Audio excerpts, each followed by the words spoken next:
He's bounced back in the 3-minute portion. Hasn't lost yet in the 3-minute portion if you're keeping track at home. And he's gone back confidently to his weird, you know, ready 𝙬𝙬𝙬𝙬 dealio here.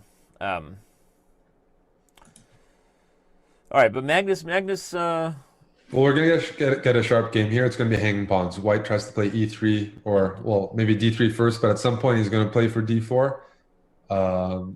Although, actually, I think I've had this position against Yasser a few times. He likes to try to, like, try to trade off that knight on c6 and play a4, a5, and just hit this, put pressure on this b6 pawn without giving black any space. That's the benefit of this English formation of e2 to c4 is there are no breaks against it without a d pawn. It's very hard to achieve e5. So yeah, he's just going to go for a4, a5. I've lost a few games like this. Yasser's an English specialist, so. Yeah, you get these positions where if the b pawn is weak, the queen can come from c2 to b2, where she both hits b6, battery facing toward the king side, and white is comfortably in control. This is a tough diagonal situation for black because the c4, d3, e2 structure really just kind of holds the e4 square, holds the d5 square, and it keeps black's pieces out of the center, right? It's a tough situation for black.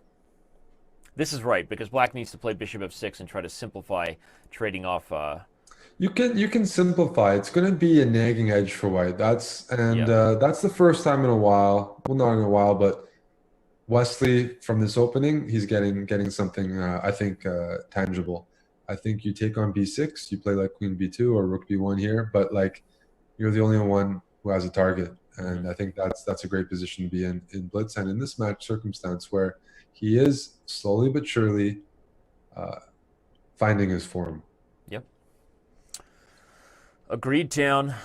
We are there. It's like, because what can Magnus do here? He has to sit back and let Wesley dictate the pace. Right. And that's not where he's comfortable. Yeah, white can play even moves like f3, knight e4, play moves like you just see, rook a3. Now he's going to prepare to double on the b file. And or the a file, I guess. He's still, like you said, he kind of dictates the terms of surrender. Yep. Is rook a7 really good? Because queen d6, knight e4. Magnus just blundered a piece, didn't he? Oh, no, I forgot he had rook b7 because of check. Yeah. Okay, my bad. Either way, like white's just taking pot shots because he got this b6 pawn. If you try to get rid of it by playing b5, then c5 becomes weak. So it's really just white is going to. Oh wow, Wesley just. That was surprising. I actually am surprised. I've lost a few games like that. I like playing, I wonder I like that position for white. Maybe I misevaluate, but I like that. You just have the a file, you have no weaknesses, and you can push. That'll definitely be a note. Really I've already just made a mental note to ask Wesley about that game in the post-match interview, because I wonder if his feeling was, I mean, okay, he's clearly gained some momentum. He's on a roll. Why not try to grind out and push for a win? One theory, Eric, is maybe he thinks Magnus would hold after a really long game, and he wants more chances to strike and get a sharper position. So yeah, I'm going to make a note of that. We'll ask Wesley if that was a match strategy draw. So they are repeating a position when Magnus had a beautiful attack via the H file in the 5-2 portion.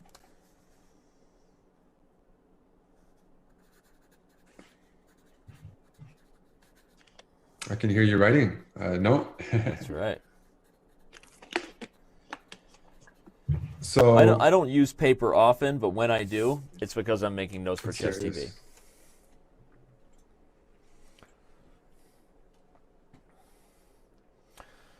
Well, regardless of the momentum shifting back to the American, obviously Magnus Carlsen still holds a 6-game lead in the match, and he's back to his old tricks here and the kind of position we expect. If we're looking for a slow grind, usually Magnus Carlsen is controlling the tempo of that grind.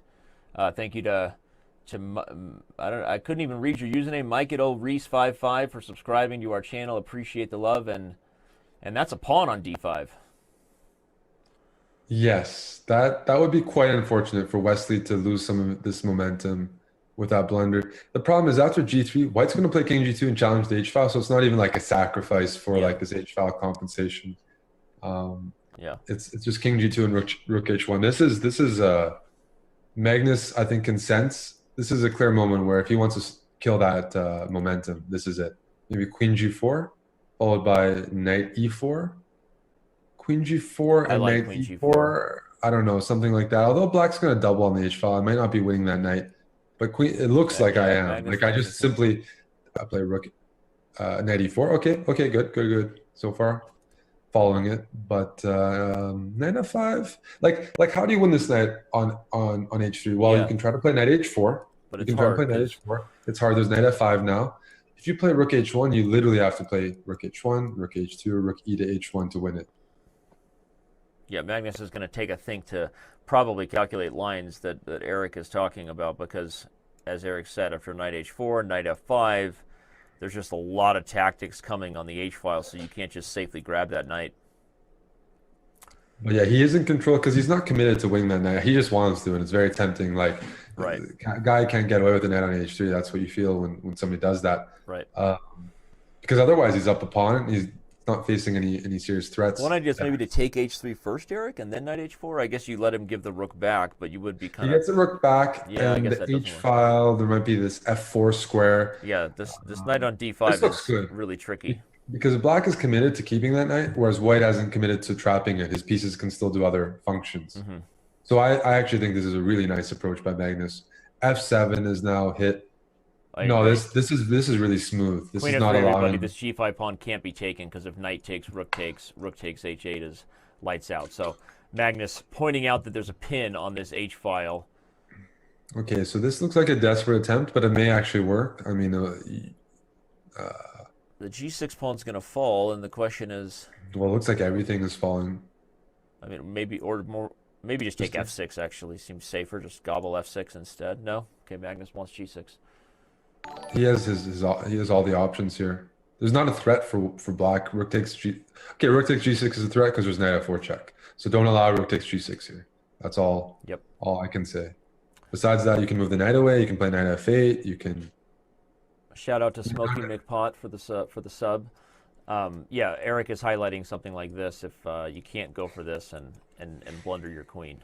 Yeah, knight h4, black can reply with knight h to f4 check and still be annoying.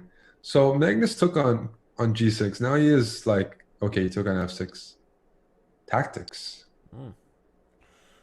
He's really saying though that black has nothing. Like he can just like you can do whatever. This is all just this h file stack is nothing. That's just a blunder. Rook f5.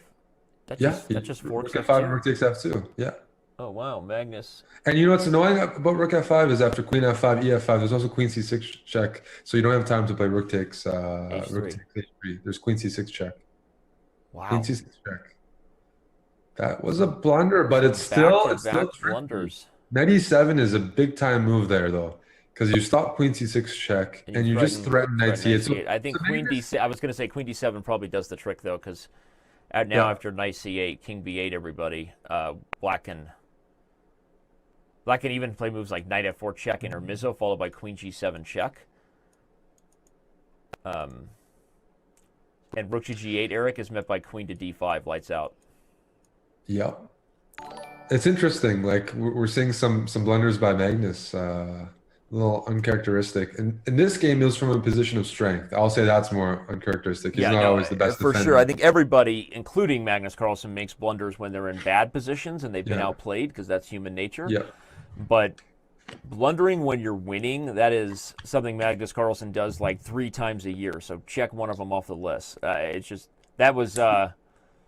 He's getting into time trouble as well, and he's in time pressure. I agree. So this is an interesting thing, and again, But we do have to talk about how do we deal with this position right now. Like knight b6 is being threatened. Magnus, this might be winning for black, but he has to find it with a minute on the clock. I still like the knight f4 check idea.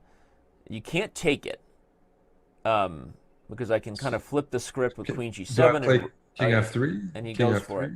The nice thing is when the king moves, I can bring the knight back to e6 and disconnect the rooks from communicating. Nice. That's got to be very nice. That's the solution. Well played. That should be what's winning. I don't see anything to stop that. Yeah. The stone Yeah, cold stunner. and now we've got queen d5 check coming as well, so probably Magnus will throw in the towel here with 22 seconds on the clock. But this is a momentum shift right now. I mean, if you're looking at the scoreboard, everybody, only 17 minutes left. But after this win by Wesley, queen d5 check. After this win by Wesley, yeah, is that like a 3-0 run? Yeah, I mean, with a couple draws sprinkled. With a couple draws, that's what I mean. In terms of like +3, it was +8 or something at some point. Now we're looking at +5. Yeah, I think it was 11-3 at the match. I've